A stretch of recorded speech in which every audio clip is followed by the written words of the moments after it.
الحمدللہ رب العالمین والصلاة والسلام علی رسولہ الکریم اما بعد فاعوذ باللہ من الشیطان الرجیم بسم اللہ الرحمن الرحیم وَضْعُ الْجُبْهَةِ عَلَى الْأَرْضِ بِقَصْدِ الْعِبَادَةِ صدق اللہ العظیم۔ عزیزان گرامی قدر، السلام علیکم ورحمۃ اللہ وبرکاتہ۔ یہ جو میں نے عربی عبارت پڑھی ہے، یہ سجدہ عبادت کی شرعی تعریف ہے۔ اس کا ترجمہ یوں ہے کہ عبادت کی نیت سے زمین پر پیشانی کا رکھنا۔ وَضْعُ الْجُبْهَةِ عَلَى الْأَرْضِ بِقَصْدِ الْعِبَادَةِ، یعنی پیشانی کا زمین پر رکھنا عبادت کی غرض سے۔ اللہ تعالیٰ کی عبادت ہے، اس کے علاوہ کسی کی عبادت نہیں ہے۔ اب آئیے دیکھتے ہیں کہ سجدہ تعظیمی ہماری امت میں چونکہ حرام قرار دیا گیا ہے، جب لوگ حاضری کے لیے جاتے ہیں مزارات کی، شیخ کی یا کسی اور بزرگ کی، تو کس طرح حاضری دیتے ہیں؟ بعض لوگ اپنے شیخ یا کسی اور بزرگ کے مزارے پر یا قبر پر اپنے دونوں ہاتھ رکھ کر بوسہ دیتے ہیں۔ یہ طریقہ قرین احتیاط بھی ہے، قرین ادب بھی ہے کہ پاؤں کو ایسے لگتا ہے جیسے چھوا ہے۔ اس صورت میں قبر کے سرانے کی طرف کھڑا ہو کر دیکھنے والا بخوبی دیکھ سکتا ہے کہ اس صورت میں ماتھا مزار سے قطعاً مس نہیں کرتا،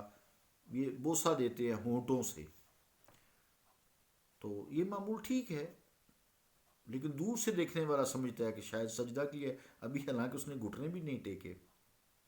کیونکہ سجدہ جو ہے وہ ماتھا ٹیکے گا، ناک لگے گا، پھر دونوں ہاتھ ہوں گے پیشانی کے ساتھ، یہ سارے ناک، ہاتھ، پھر دونوں گھٹنے، پھر نیچے دو پاؤں زمین پر ہوں گے، تو پھر ہی سجدے والی پوزیشن بنتی ہے نا۔ تو دوسرا طریقہ یہ ہے کہ بعض لوگ پہلے مزار پر بوسہ دیتے ہیں،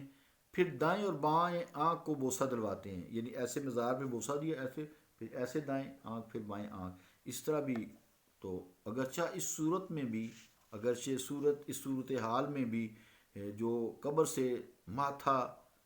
ٹچ نہیں کرتا، ہونٹ ٹچ کرتے ہیں، ناک اگر لمبی ہے کسی کی تو چلو وہ بھی ٹچ کرتے، لیکن ماتھا نہیں ٹچ کرتا۔ تو سجدے کی جو شرعی تعریف ہے وہ یہی ہے کہ عبادت کے نیت سے زمین پر یہ ماتھا رکھنا۔ لیکن پھر بھی دونوں صورتیں جو ہیں دیکھنے والے کو شک میں ڈال سکتی ہیں۔ اگرچہ اس صورت میں بھی قبر سے ماتھا مس نہیں ہوتا، مگر دائیں بائیں آنکھوں کے جھکاؤ کی وجہ سے کسی خوفناک قسم کے جو توحیدی ہیں، بڑے سخت کے مزاج کے ہوتے ہیں، وہ اشتباہ سجدہ ہو سکتا ہے، بہتر احتیاط کرے۔ بہرحال یہ صورت بھی درست ہے، بشرطے کہ اسی حد اور اسی صورت میں رہے۔ پھر ایک تیسری اور صورت ہے،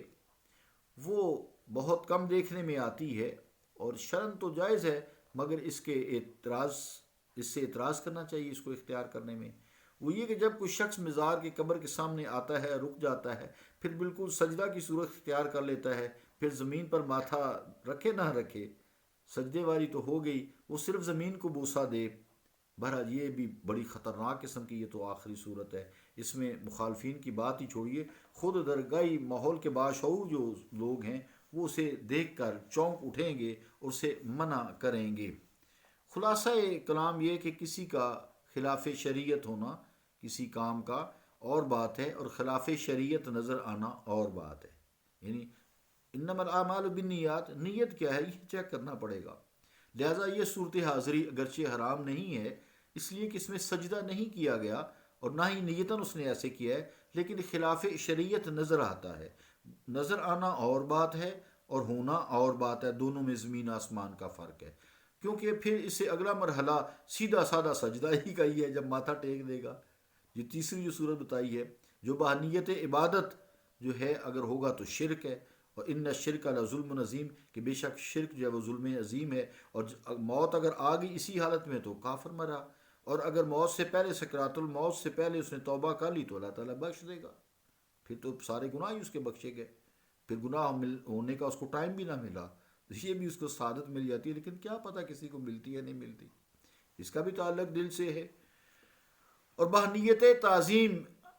ایسا سجدہ حرام اور ممنوع ہے، بس ایسا کرنے سے اجتناب کرنا چاہیے، لیکن ذہن میں مخالفت شریعت کا اگر اشتباہ ہو تو بڑے آرام سے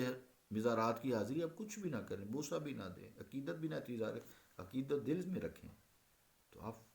فاتحہ خانی پڑھیں، اللہ تعالیٰ کی بارگاہ میں دعا کریں، ان کے درجات کی بلندی کی دعا کریں، تو یہ بالکل درست ہے، کوئی ایسا بات نہیں ہے۔ اللہ تعالیٰ قبول کرنے والا ہے، اللہ تو نیتوں کو جانتا ہے نا، دلوں کے بھیدوں کو جانتا ہے، وہ تو دل میں جو خواہش چٹکی لیتی ہے اور ابھی زبان تک بھی نہیں آتی تو وہ بھی وہ جانتا ہے۔ بہرحال احتیاط کرنی چاہیے۔ ایسے ہی پیر کرم شاہ صاحب جن کی ضیاء القرآن سے میں تفسیر قرآن مجید میں نے وہیں سے حفظ کیا اور وہیں سے آپ کو بھی سناتا ہوں، چھوٹی سی بات، وہ گئے نا تو انہوں نے عقیدت میں جو ہے وہاں پہ اس وقت تو خیر ایسی حالات نہیں تھے،